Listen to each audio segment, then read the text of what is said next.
मैं मुकेश उदैनिया, आप देख रहे सीधे बोली यूपी। अब देश में लग रहा है कि युवा अगर सवाल पूछता है तो उसको गिरफ्तार करने की धमकी दी जाती है। कुछ इस तरह का माहौल पूरे देश में चल रहा है। जनता बनाम सत्ता, लखनऊ से लेकर दिल्ली तक, प्रयागराज से लेकर पटना तक, आज सियासत की सड़कों पर सिर्फ एक सवाल गूंज रहा है, क्या युवाओं की आवाज उठाना अब जुर्म है?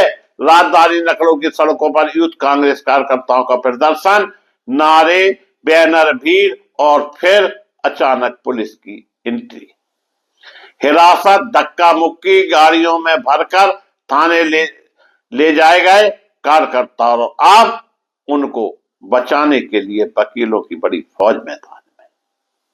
लखनऊ के हजरतगंज विधानसभा मार्ग पर प्रदर्शन, पुलिस का कहना धारा लागू थी, अनुमति नहीं थी, कानून तोड़ा गया।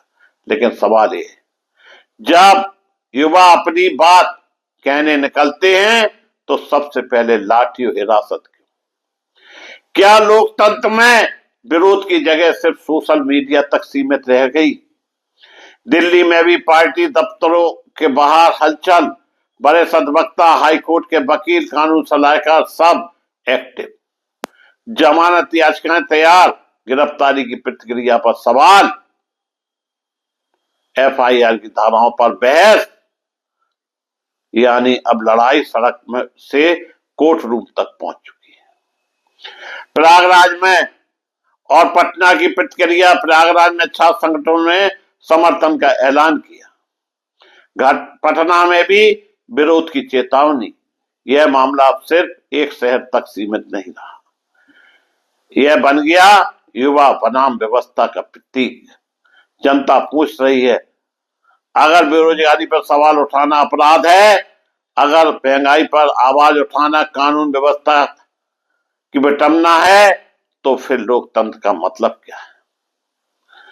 सत्ता कहती है कानून सबके लिए बराबर, विपक्ष कहता है सरकार आलोचना से डर रही। लेकिन जनता पूछ रही, कार्रवाई का डंडा हमेशा विरोधियों पर क्यों है? कानूनी मोर्चा असली जंग, अब अदालत में दलीलें होंगी। क्या पुलिस ने उचित प्रतिक्रिया अपनाई? क्या धारा लगाना जरूरी था? क्या शांतिपूर्ण विरोध को आपराधिक बना दिया गया? वकीलों की फौज मैदान में है और यह सिर्फ कानूनी लड़ाई नहीं, यह संदेश की लड़ाई है। सत्ता से सवाल, क्या आप विरोध से इतने असहज हैं? विपक्ष से सवाल, क्या सड़क ही एकमात्र रास्ता है? और जनता से सवाल, क्या आप अपनी आवाज के लिए खड़े होंगे? लखनऊ की सड़कों से लेकर दिल्ली की अदालतों तक यह लड़ाई अभी लंबी चलेगी। फैसला सिर्फ कोर्ट में नहीं होगा, फैसला होगा जनता की अदालत में, क्योंकि लोकतंत्र में असली ताकत अगर किसी के पास है वो है जनता।